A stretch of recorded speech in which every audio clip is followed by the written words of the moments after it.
So we put as much variety in as possible. So you stay, you get fit, you enjoy yourself, and you're happy. That's what cross is. Yeah. There's no reason why your nan can't do it next to you, or my nan can't do it next to Matt Fraser. They're still doing it. Or just general, it's inclusive. And they're just working their own intensity as well. They're still dying. Like your nan's dying, and Matt Fraser's dying. Like they're still, well, you know what I mean. They're still in the pain cave. They're still hurt. You know, they're still hurting. They're working at an appropriate intensity. So an appropriate intensity for an 80-year-old is very different to an appropriate intensity for CrossFit Games athletes, but they're still working at their relative appropriate intensity. They're still at the same heart rate percentage. Still at 90%. So yeah, the 10 general physical skills. For the hopper, the metabolic pathways, so those 3 metabolic pathways, work capacity across broad time and modal domains, that bell curve. Also define CrossFit Explain Fitness, but yeah, so increase work capacity across broad time and modal domains. That's kind of how CrossFit define fitness, how they measure fitness. Just to elaborate on that one. So, time modal domains. So yep, go on. So for example, a broad time domain could be, well, Fran is supposed to be between like 2 and 4 minutes or something, so that's quite a short one. Whereas you've then got Murph, which is like 50 minutes, and then you've got different modes. So you've got monostructural, which would be like rowing, running, cycling, that stuff. Then you've got gymnastics, and then you've got weightlifting, and then you could have all of the above in a workout. So that's what it means by short, middle, long distance, like short, middle, and long time frame workouts.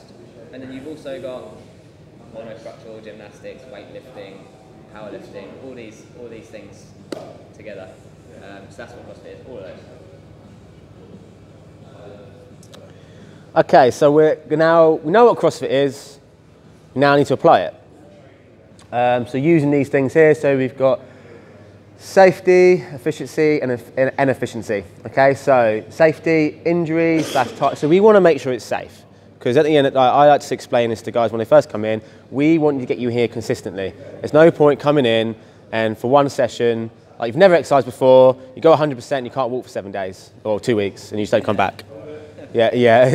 How does it feel? It's not very nice. It's not nice, is it? And you just can't get in, you can't train. Like it's better to go 3 times a week at 50% than once a week at 100%. You get more done. Just maths. And if you injure yourself, then you have to have more time off. And you don't want time off because you just injure yourself. It's not just because you've worked yourself too hard. You've actually just created an injury, so you have to take time off. Then we've got about like creating results. So make sure that you're actually getting something out of it.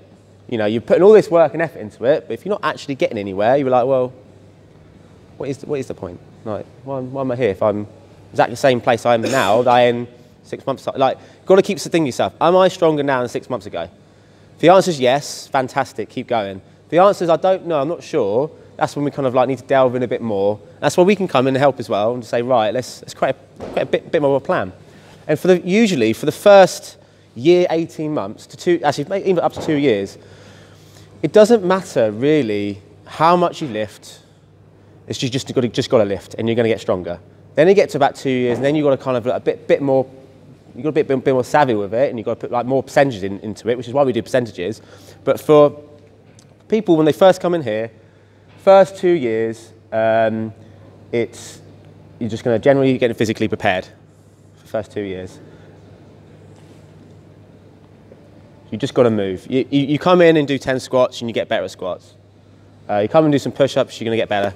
Then after about 2 years, you've got to put just a little bit more into it to get. What's the definition of up here, like sports or something, or Sport, I don't know. I can't remember now. But athlete. Until you've done 2 years or something, you're still a newbie. Yeah. Like even if you're playing football when you're 7 years old, well, you can play it till you're 9. You still suck at football when you're 9 years old. Play it till you're 16. You've now been playing for 9 years and you still suck. Like it takes another 4 years till you're 20 years old till you start shining. So now you've been playing for 13 years. People come into CrossFit and did it for 3 months. Well, like, it's not a few years ago yet. Most people, GP, general physical preparedness. General physical preparedness. preparedness. So GPP, like the first 2 years, you're just building that up, like being able to survive. After that, it takes 2 years until you're out of that zone, at least. It'll depend on these next 3 things. If it's 2 years, if it's 4 years, like, or it's even longer. Oh yeah, you need all of this. Because then you've got to go, right, mechanics of a movement. You've got to be able to do the movement. And some people, we see it all the time, some people can just do the movement straight away, and some people it just takes weeks to kind of develop it. Okay, so it's like your mobility of a movement. Can you squat really well? Your muscles really flexible. If you've been working behind a desk for 20 years and you come in and try and do a squat, I can tell you've been working behind a desk for 20 years. Like, I can tell you've done for a living without even asking. I know you've been sitting down behind a desk, shoulders forwards. It takes time to be able to create that movement, to create a good movement pattern. Doesn't mean you can't squat. You know, that squat is perfect for them at that time. Doesn't mean it can't get any better though. We're going to get better as it goes on. This is, we went on this seminar with Thomas Plummer, and I loved how he kind of described it. Some of us here, just in this country, are just too anal about movement. Like, if they can't move well, we don't let people move at all. Like, if they squat and the knees are collapsing in, but they just physically can't get their knees out, that's fine. Just let them squat, let them move. That squat is perfect for their body right now. We're just going to get better over time. You ever heard the 10,000 hour rule? So like 10,000 hours of good practice. Like, this is mostly, they studied like musicians, and then they've studied other things, and like people that, physicists even, you know, sports people. 10,000 hours, if you were training 1 hour a day, 6 hours a week, that's 300 hours a year. That's going to take you 3 years to do 1,000. It's going to take 30 years to get 10,000 hours of practice of being good at something. That's mastery. So you get good at it, but until you're a master, it's going to take you decades. It's very similar to what I said about 10,000 repetitions of a movement, like to get really good at it, master that movement, like kicking a football. It takes that many times to get really good at it and perfect it. Bit of shit, isn't it? So we're talking about mechanics. So, like, we want to get the best possible mechanics of a movement. Like, if we do a deadlift, we want to try and get that, make sure it's safe, make sure we're putting our body into a position where it can create maximum force, maximum output in a safe and correct position. However, if someone can't get in that position, that's okay, we've got time to develop that. I just want to put a massive weight in their hands. If you can move really well, then I'll put a bit more weight in your hands if you feel okay. So going back to the person with the squat, they might not be able to squat very well. It's going to take 1,000 repetitions. It might take 100 repetitions to get out of that. It might take thousands because they've created a bad movement pattern. Like I said about bad movement pattern, if you create it, it takes ages to get back to good. One day, they were able to squat really well when they were like 1. But life, like nature and nurture, like they were nurtured out of that movement because of lifestyle factors. So it's just going to take time to create that correct mechanics. Once you've got the mechanics, we want to make sure that you can do that mechanics consistently. So if you can squat really well for once, can you squat really well 10 times, 100 times, 1,000 times? Because that's when the intensity comes in. That's where you can start going, let's go a little bit quicker, let's put a weight in your back, let's go a bit, you know, let's really move some. It's only once you've got the mechanics consistently we can bring that intensity in, because otherwise that just becomes dangerous. And that just brings us back down to safety. You hurt yourself, you'll be out, you're not creating that consistency, you're not going to get anywhere.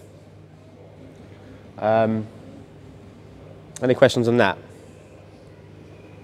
Mechanics, consistency, intensity. It's just not rushing it. So it's going to training threshold. So we need to make sure when exercise we are safe, that is efficient and effective. To ensure that we need to make sure our mechanics of the movement are good, they are good, they're consistently good, and at an effort level which creates adaptive change. So like I said before, if you don't bring intensity into something, your body doesn't need to change. If you're comfortably lifting a weight, there's no effort in there, your body's not going, right, let's get stronger because I need to lift this weight because it's already strong enough to lift the weight. That's where you have to kind of like use those percentages, lift a bit more, put yourself out of your comfort zone to create that adaptive change. Huh? Do you remember the tick thing they did? No. What's it? You're talking about the dose, like if they're doing a workout, it's too light, for example. Mm. So if if you have someone that, I don't know, you're going to do a five rep max back squat, like you need to hit a certain rep, or you're going to do 5 sets of 5 back squat, but if you just did it with a barbell, you probably won't stimulate enough change, right? So you have to like hit a certain threshold. And then going back to that mechanics, consistency, intensity thing, that's how this comes in. So then let's say you get big ticks on it, 5 big ticks, because you can smash out 5 reps at a barbell back squat with an empty bar. Okay, great. Are we probably hitting enough stimulus for that? Like what we wanted to see is probably 4 like exactly spot on, and maybe the last one just a little tick. Now you put more weight on, and it goes little tick, missed a rep, little tick, and the last 2 just gone to shit. Well, now we're probably that we don't have mechanics or consistency there, so the intensity is too high. So you've got to bring that intensity back, and you're looking for this where it's like 5 reps is maybe hard, but you're not failing anywhere. Like you're working at 9, you still have another rep in the tank kind of thing. You could still do another couple of good ones maybe, like one good one, another body one at the end, before you fail. Does that make sense? And now it's how much it's using these training zones, using these metabolic pathways. So if you want to get really good at sprinting, you've got to keep going to ATP and then recover, go into that again and then recover, keep going. But we're just going to make sure we're keeping, we're not increasing the intensity to a point where technique goes out the window. Because like when we do, say we do Olympic lifting, this goes back to, so you could be the strongest person in the world, you can come in and you can start repping out these snatches. It'll get to a point where you're going to have to drill the technique. You might drill it to start off with. It's like a hook grip. Okay, that's a good example actually. If you get a hook grip, that's why I try and get everyone a hook grip when they first come in. It does hurt. Your body does get used to it though, it gets conditioned to it. But if you start lifting really heavy weight without a hook grip, and say you're lifting like 150 kilos, and then suddenly you just can't lift anymore because your grip goes. And the only way you're going to be able to lift more, your body's physically able to lift more, but your grip can't lift more. It's your weakest bit. But if you use the hook grip, you can lift more. But now, use a hook grip at 150 kilos, oh my God, that's going to hurt. Has anyone done that? Like, not done hook grip ever and then done hook grip. It just hurts. You've got to go all the way back to like 50 kilos and train that. You might as well do it the first time round. I can't bother about using it now. No. But you have to teach how not to use it sometimes. So with like Olympic lifting, they'll just get to a point where we've got enough strength to it, we just haven't got the technique to do it. Okay, so and this can also go into sessions. So I say about when you're in sessions, you're here to train or here to compete.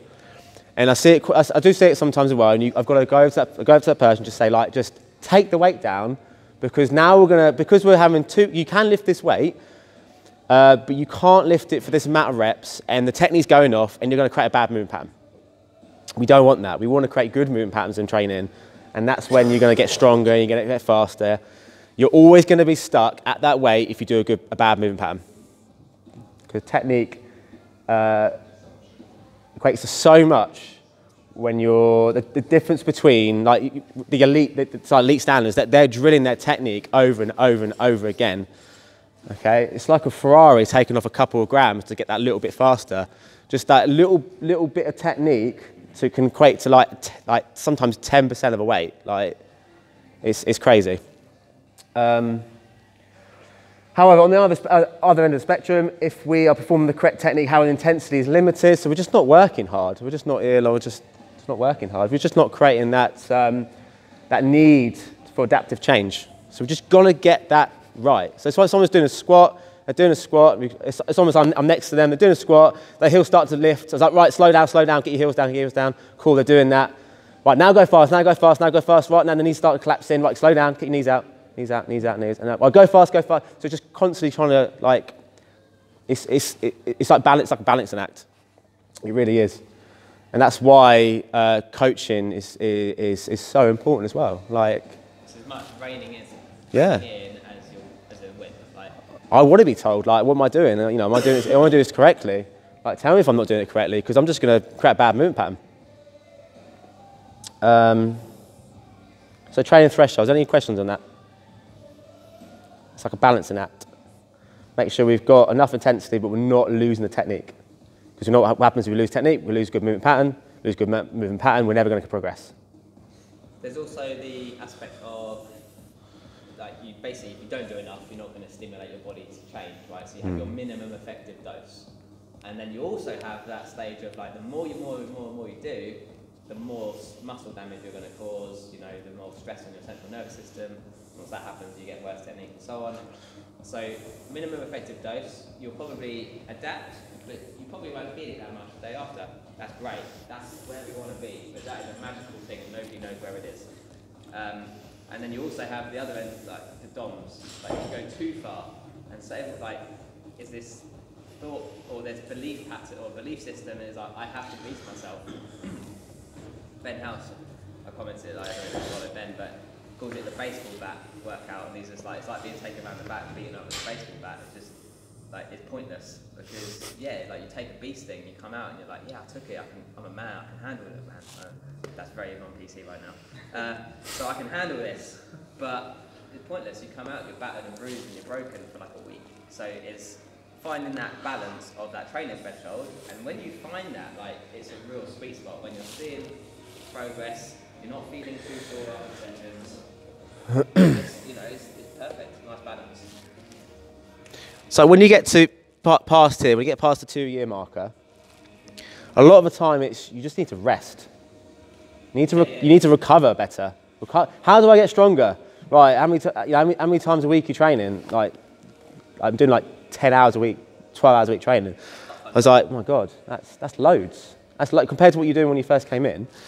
So then now you've worked on the volume. Let's work on intensity. Let's bring the volume down a little bit and work on intensity, and then you get the rest time in. Because if you just completely smash, like, if you completely smash your body all the time, it's just not enough time to recover. Like, you're deadlifting every day. When's your body going to recover to get that adaptive change? It's not. Yeah. Well, there we go. A lot of the time, after 2 years, it's what we do outside the gym which determines our results in the gym. Are we eating well? Are we sleeping well? Stress? Like, are we managing all those things? And also sometimes it's for people, when you come, you get the happy hormone. So sometimes people in life need that happiness. Just getting that balance. Rested and the happiness. Yeah, when you first come in, your body almost like knows it's done. It's because it hasn't done it before. It just hurts, and you just can't do it again. Like, you can only train 3 times a week for the first like 6 months because you just physically can't do any more. And after a while, you build up that tolerance, that resistance to it, and you can do more and more and more. And sometimes you get to a point where you're just doing more damage than good. Like, you've got to recover. It's worth mentioning that all the benefits of training actually happen during the rest period. And also, I was going to say this, is there's difference with age as well. Like, if you're a lot younger, if you're 16, you just recover so well. Like, I remember when I was 16, you just have to keep going. Now, you just got to be so smart with it. Like, you know, even just, yeah. Well, growth, you know, you need growth. Yeah. When you're resting. So when you train, what we're actually doing, When you're training, you're just breaking muscles. Yeah. what we're actually doing is in a very controlled environment, artificially, we're damaging our bodies. We're doing it on purpose so that it will respond and adapt and grow stronger. It doesn't know you're in a gym. It just knows that there's a boulder trying to crush you and you're trying to survive. It just knows that you're building a shelter and doing all this other stuff. I don't know, whatever it could be. That's how we evolved. So when you're doing it, you stress your body, like you tear the muscle fibers, hence you get DOMs if you do it too much. Now, how does it repair? When you're sleeping, when you're growing, when you're nourished. So it's train hard, rest harder. Yeah. So it's all about recovery. Yeah. How many rest days should you take? I mean, I personally need probably more now than I used to. Without using the word, it depends. A couple of days. It'll be the harder you train, the more rest you need, or the better rest you need. And also when you're newer, it's going to take longer to recover because your body's not conditioned to what you're doing. So you don't always have to take a full-on rest as well. You'd have to. What is rest? Is rest like sitting down on a sofa for like 12 hours and just do nothing, or Active recovery. like could you not? You can still come and train, but you just got to be really good at not going hard. Imagine that intensity. Like, yeah, that is hard. That is a skill in itself. Does Bit. anyone come in and see the board and want to compete with other people on the board or with you? Hands up. Right. Biggest, I've said it already. I've heard it said already. Biggest mistake in the gym. When do athletes compete? In the CrossFit Games or in their training? In the CrossFit Games, When yeah. does Mo Farah compete? In the Olympics or in his training? So it's a real training is practice. Practice. Training is not competition. It's okay to once a week maybe you pick one workout in that week and you go for it, but the rest should be working at 7 to 9 out of 10, not a 10 out of 10. Does that make sense?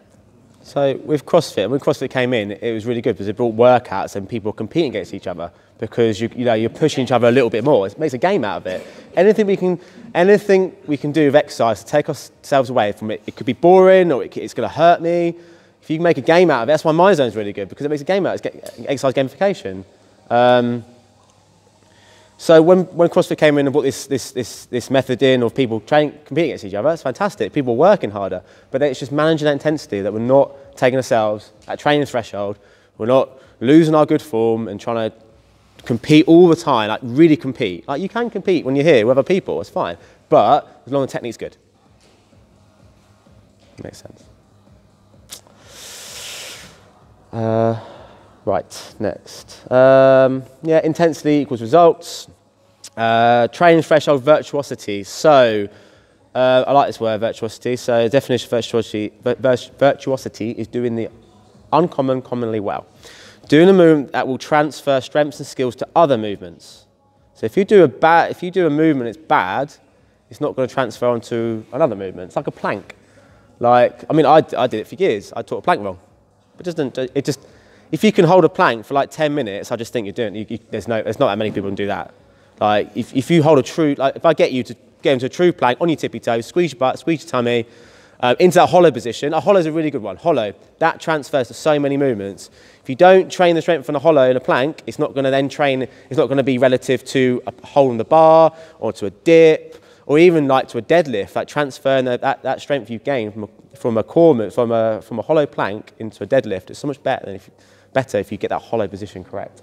Do you know how many, I would say 80%, I don't know if you get it, come in, like when they're first starting, they go, you make it look so easy. Because it's uncommon, they've not done it before, but you do it well.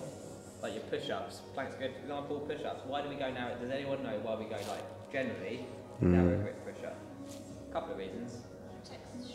So it's a slightly friendlier version on the shoulders. Another reason. What position do you do a strict press in? What position do you do a pull-up in? Yeah. Dip. Dip. Usually what we do is shoulder width apart. Like your shoulders will probably pop out. then flaccid let go. Apart from like obviously like you can do that, but when you dip, burpee. elbows in nice and tight. When you do a push-up, elbows in nice and tight. When you press, it hit. So it transfers. That's the virtuosity. And every now and again we'll take you out of that and we might do wide grip pull-ups and narrow grip pull-ups and wide push-ups and narrow push-ups. There's always variations. There's always variations. But generally speaking, that's the reason why we do shoulder width apart. Because it just transfers to other movements. Virtuosity. Any questions on virtuosity? It's just transference of movement. Cool. So it's like squats. Front squat, back squat, overhead squat. Like, should my feet position be different for a back squat, a front squat, and overhead squat? No, cool. Transfers. Simple. Cool. That's all I had for the CrossFit method. Any questions on that at all? No? Anything you want to bring up, Matt? Sleep versus injury. Yeah, so if you look at, this was a study based on adolescent males, so you could say, well, I'm 30, so it's going to be different, but you could probably take the principle behind it. If you looked at athletes or adolescents, that were sleeping 8 to 9 hours a night, their risk of injury was was quite low, and it's maybe it was like 25% over the course of 18 months. Okay, so 25% over the course of 18 months. Not exact numbers, but it's about right. If you looked at the guys that were sleeping 5 or 6 hours a night, anyone pluck a number out of the air? What it might be? It was about 80%. Like it was like 3 times as high, and that's based on their sleep patterns. There's the number of I don't know what the number of adolescents was. I haven't seen the study. I've only seen like the abstract, like a graph, the graphs from it. So that kind of just shows the importance of sleep when you're recovering and training, and that's amongst sports people. And at the end of the day, we're training. This is a sport. Like we sometimes we get to play it. Do a throwdown. Do. But generally, sport's fun, which is why people do it. Like that's why you see people start sport when they're 5 and they carry it on until they're. It's like Julie. She was doing hockey for years because she just enjoyed it. Like if you enjoy this, that's the best thing because you're going to keep doing it. If you don't enjoy it, like how likely is it you're going to be here in 6 months' time? Yeah, honestly. So this is kind of what we're going to aim to go into next. So like with CrossFit, there's 9 foundational movements. 9 foundational movements. That's pretty much all the theory done. First 2 hours, if you go do a level 1, yeah. If any of you are interested in doing level 1, it takes you 2 days. You could go from absolutely nothing, turn up to your level 1, pass the multiple, be absolute dog shit at everything. You can't squat, you can't do pull-up, can't do anything, and still pass the multiple choice question at the end, and then you're now CrossFit level 1 trainer. You can open up your own affiliate. That's how bad the quality assurance is in CrossFit. However, the courses are so damn good. Like the 2 days it was like, it's quite expensive for 2 days, but it's bloody brilliant. Up until at that point, it's the best one I've done. I think it's the only course I've ever been on where the trainers have actually lived it and they've done it and then they do it and then they teach it. The amount of times I went with my level 2 and my level 2 gym, my level 3 personal trainer. It was just someone who has never done it before, just teaching it. Oh, yeah. Just teaching out of a book. That was all they were doing. So never lived it. If you teach normally, so if you teach, and again, this is the state of the fitness industry. If you go and do a level 2 or 3, chances are, like personal training course, there's a good chance that tutor hasn't even done personal training, hasn't ever had someone lose weight or have a client or whatever it is. Whereas CrossFit, most of them probably own boxes or at least coach part-time, full-time, or a lot of them even compete in it, so they know what it's like. And so like to teach a level 2 gym instructing course, all you have to do is get your petals, PTL, whatever the new one is, the version of it. It's a petals course, preparing to teach lifelong etc. So you're qualified to teach something, anything, and then, which again takes like a week, and then go and do your level 2 or level 3 yourself. Having never done it before, you can now teach that to other people. That's how it works. I did my level 2 and they didn't even teach a squat. It was crazy. Whereas as CrossFit, it takes 2 days. QA is pretty awful, but the course is brilliant. And if you're looking to do it, the first 2 hours probably will be sat down and go through literally basically what you've done. They might deliver it slightly differently or whatever. But you still will get a lot out of your level 2 and level 3. Theory-wise, you'll get a lot out of your level 2 and level 3. And if any of you guys wanted to do that, we do have access to it at a really good discounted rate. I think it's like 85 quid for level 2. Usually it's about 500 quid. Yeah. You can go and work again. Yeah. But it'll go through like more of the anatomy and stuff like that. We will go through that in these, but it'll go really in depth to it. So the foundational movements, so the CrossFit define these as the air squat, the front squat, the overhead squat, the shoulder press, the push jerk, the deadlift, the sumo deadlift, high pull, and the medicine ball clean. Does everyone know what those are? Hopefully. You do? Cool. Was that? You do. Not the last one, what, medicine ball clean? Our last 2. Sumo deadlift, high pull, and medicine ball clean. To be fair, they don't come up a lot, like in the programming. It's quite dated, isn't it? I think a lot of people actually call for them to be like changed. Because sumo deadlift, high pull, we don't teach it as part of our fundamentals, and we certainly don't really program it that much. Sumo deadlift, do you know what sumo deadlift is? Just wide stance. Think of the sumo. What does it do?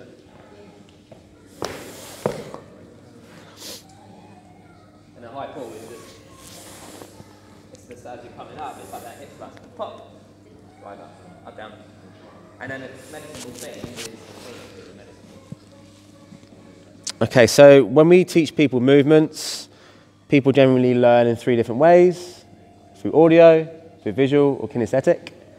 Audio, obviously, out loud, we're talking about it, speaking about it, how to do the movement. Visual, we're visually demonstrating how to do this movement, and then we're going to get you doing the movement. Okay? And everyone will learn different ratios of these. Some people will be more audio-visual, or more visual than kinesthetic, or more visual than...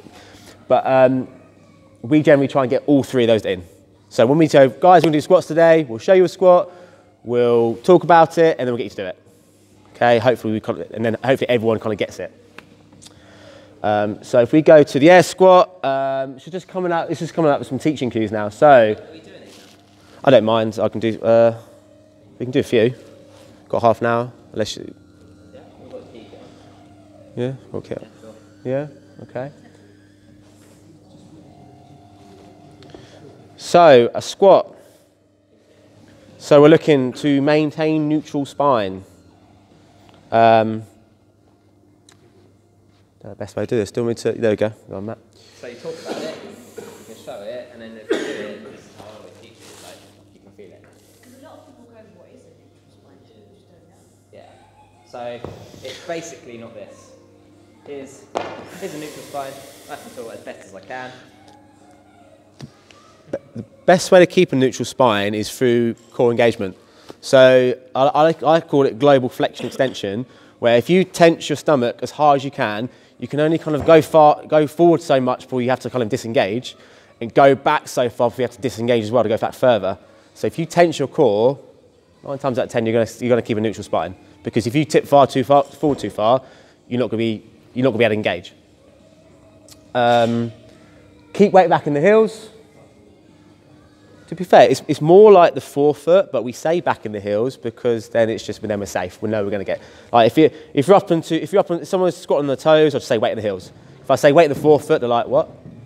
Like, yeah. Almost like I exaggerate. If someone's doing something, I like you exaggerate it so they actually do it correctly. This is how. Go number 1. Is that on the box? Oh, okay, got him. So if we look about like the foot position, so we're looking about shoulder width apart, but you're all going to adapt and adopt your own stance, and depending on like who you are as a person, what your body's like. Some people a bit wider, a bit narrower, but generally speaking, shoulder width apart. We're looking to maintain neutral spine. We say neutral spine, so we're not overextending, we're not flexing forward, so we're keeping